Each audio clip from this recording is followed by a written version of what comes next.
Did you travel a lot as a kid growing up in England? Yeah, travelled a lot sort of in Europe, but not so much kind of long haul, sort of international. You know, my first sort of real, I guess, life-changing travel experience was in my gap year, which I think is sort of something that should be introduced in the United States, but you know, a year in between school and college. I was going to say, so yeah, people who don't know, gap year is that year between like high school and college is to go and kind of grow up before you go into college, right? Yeah, you sort of go off with, you know, and be an irresponsible sort of Westerner and travel. Our kids are always that way. You know, the idea is you go and the stereotype is you go off and go to India and find yourself. And you know, I did that and some other things as well.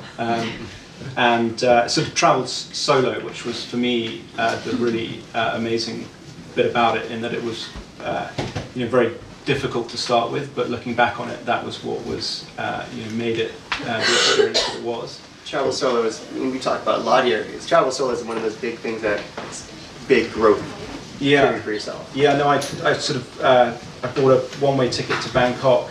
And looking back, you know, it's amazing that my parents were quite so happy to wave me off.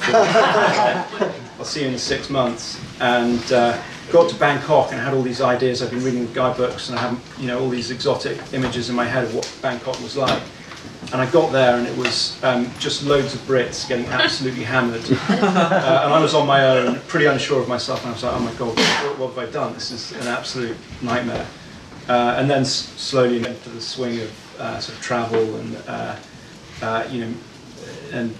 you know, it's the people that are, you know, the places are fantastic, but what sticks with you is the people that you meet along the way. So. But I want to talk about these lodges you worked at, because I can only imagine how, first off, how incredible, luxurious they were. But in northern Russia, right, yeah. Which, as I think you said, there was, you know, sunlight almost 24 hours a day, and people drank a lot of vodka and fished. Yeah. They did. So I've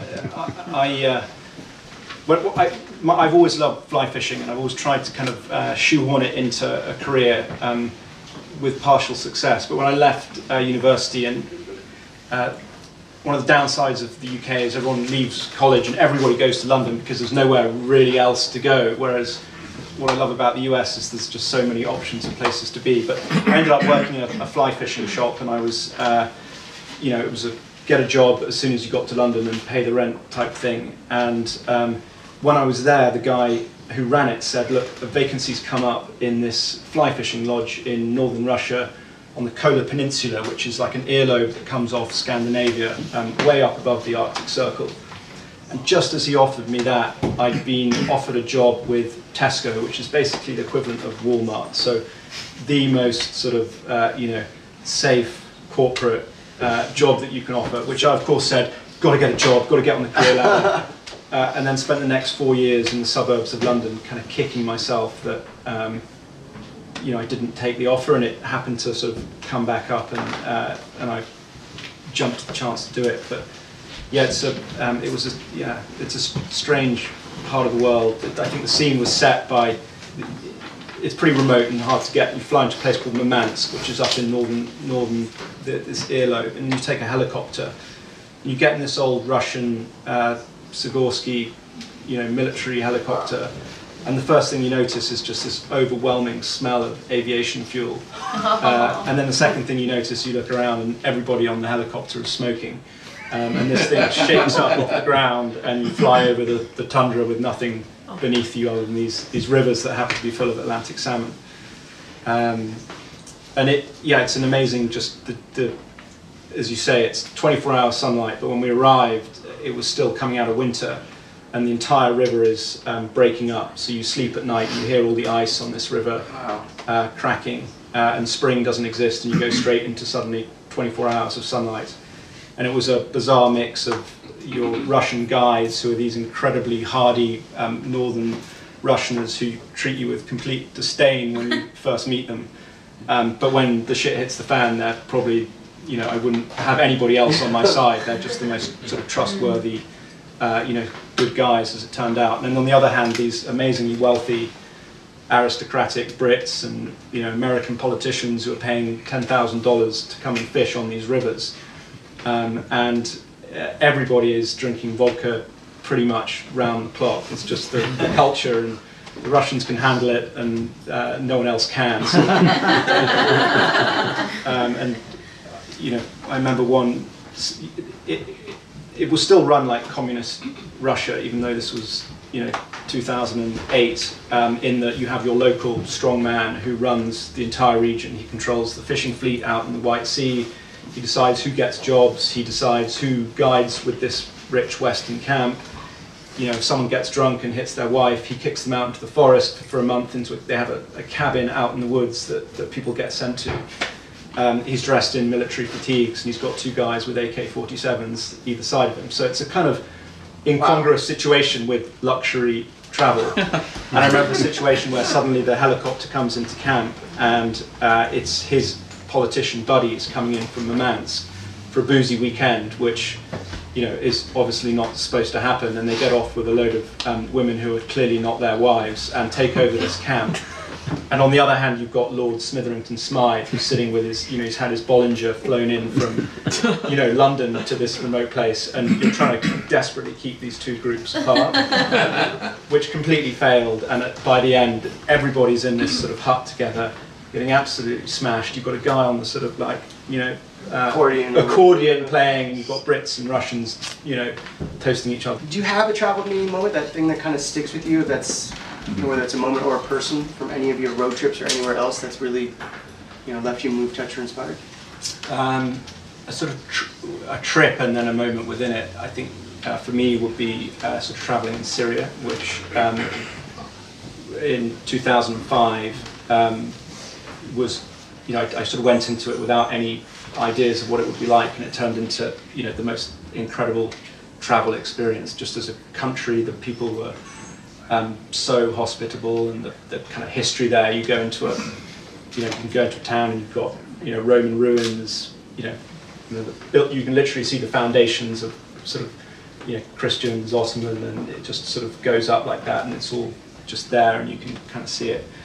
And, just the warmness of the people, kind of, in Aleppo, just walking through the souk, and, I remember some kids just coming up to me and, literally taking them by the hand and taking them in this beautiful little courtyard, and I sat and had, tea with the family, and, and the mum came out, and you still, rarely out on the street meet sort of women in that culture.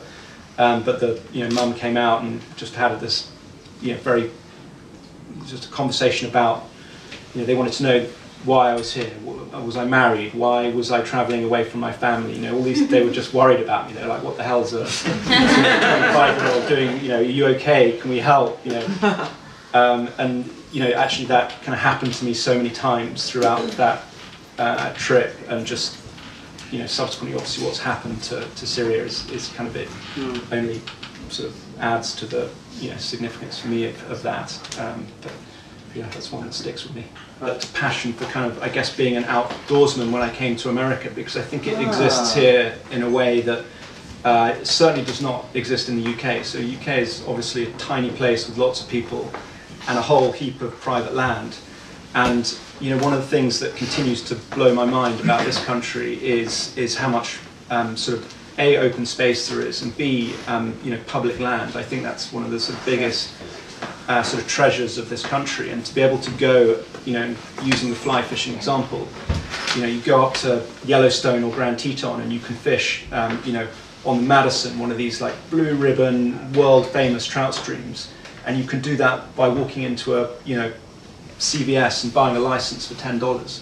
If you were to do that, in a lot of other countries, you'd be paying thousands and thousands. Of accessibility to these, amazing places, and then also the people, the kind of the guides, the outdoorsmen. There's this kind of culture, this frontier culture that I just fell in love with, in the US. That again, I don't think there's still a, there's the sort of, guy with a truck, his dog and his gun and his fishing rod, heading off down a dirt road in Montana. That exists as a kind of way of life and a reality, and I think it's amazing.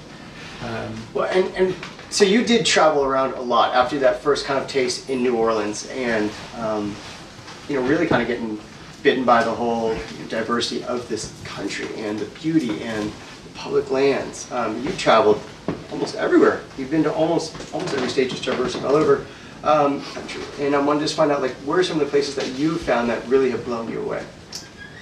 I mean, Louisiana is a good example.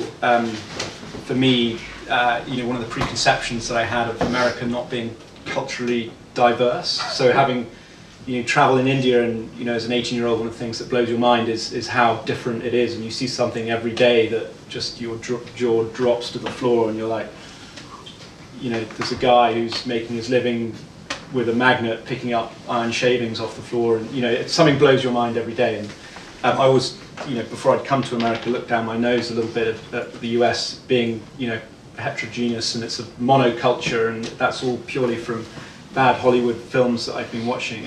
And Louisiana is, you've got the Creole culture, so French, Spanish, African, Cajuns in sort of Western Louisiana, like French. Have you ever experienced any of that? No, sort of French speaking. They came down, they got sort of kicked out by the Brits in the 16th century, and they were like, where can we go that's French speaking? And they ended up in Louisiana, and it's a completely different culture from 200 miles down the road in New Orleans. And in the Biloxi Marsh, people still, it's like the Canary Islanders, they're called Isleños, and they came over in the 18th century, and they settled in the mouth of the Mississippi, and they still, you can go, and there's a unique pocket of this Isleño for it to come in. So do you remember the exact moment where you decided that you want to launch All Roads North? Do I remember the exact moment? I think it was more of a gradual, it was the marrying of two things. One was something that I knew that I wanted to start something myself. I'd had this sort of, increasing itch and kind of frustration sort of working for other people. And I spent, every sort of week, the sort of process for me was not a very sort of clear route. It was every week I'd sketch out an idea for business and then sort of discard it, or speak to somebody and realize that was a really bad idea to whatever it might be, and bring fishing lodges online, or whatever it might be was one that went a little while. So it was a marrying really of just wanting to set up something and proving myself so wrong with the US, and I thought there must be other people out there that have these preconceptions about what America's like, and maybe we can offer something that speaks to them. And then I looked at what the travel industry, particularly the sort of luxury travel industry that I guess we find ourselves in. And, it was really, and still is to a certain extent, I don't think does justice to the US. So there's a lot of what I would call kind of cookie cutter itineraries of linking luxury hotels. And what I think is great about America is the in-between bits. It's the the A to B. It's the small little towns in between the big ones. It's the people and the places, and not necessarily the luxury hotel that you're going to stay in at night. And so what you guys do is you curate from from start to finish those little things. People want to do their own thing, go off on a side road. They can do that, but you give them a roadmap of all those cool things from A to Z, and cool stops and really interesting things, right? Yeah, so we're again putting the focus on what you're doing in the day and the experiences, and trying to match the client with the right person on the ground, whether that's someone who looks after the kind of bear tracking team in Yosemite, or an artist in LA, or a chef in Charleston, trying to understand a client and what makes them tick and what they're trying to get out of a vacation experience, and then trying to match those with people that can kind of again, everyone's probably going to talk about it after me, and Brad talked about it, as the people that you remember. You don't remember what grain silk count the sheets in your hotel had. So we're trying to and it's not I don't think delivering a travel experience is a science. It's and I think the road trip for me, travel is about the space for things to happen that aren't planned. If you know that something's going to happen, and then it doesn't have that magic. And I think road trips leave open that serendipity, that chance that you know where you're going to be that night, and you've had the trip designed to a certain extent for you, but you still got that space for amazing things to happen that we certainly haven't planned and they don't know about, and those are the things that people come back and say, that's what made the trip. And I wish we could kind of somehow sort of bottle it, and we can try and craft it and create the space for that to happen. But sometimes I think you've just got to not be a control freak about it and realise that these things are going to happen in their own time. And where's the most popular place that you're doing trips for? It's California. California. Yeah. It's certainly people who've not been to the US. It's top of mind. It's what they come to us saying. We want to come to California, and we hopefully try and show them a side of California that they might not have seen. So getting people up north of San Francisco, I just love those kind of Sonoma, Mendocino area. Different areas that might not be the place they come to us and go.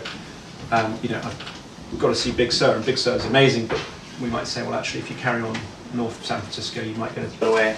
Yeah, curating everything from lodging to experiences to vehicle to everything they need. Where do you still want to go in the States? So I like your home neck of the woods, I think. So the big patches of kind of public land, the wilderness, I think, to go and explore those properly. And the boundary waters, sort of up in Minnesota, is definitely sort of top of my list. And I think outside of the US, kind of Jerusalem is kind of somewhere I've never had the chance to visit, and I would love to go there. Where's one place you tell people to go? Savannah is if somebody's again trying to sort of break some perceptions people have of American cities. I think Savannah's just a fantastic place. Architecture, culture, food, great people. So South is very different from here in LA. It is, yeah.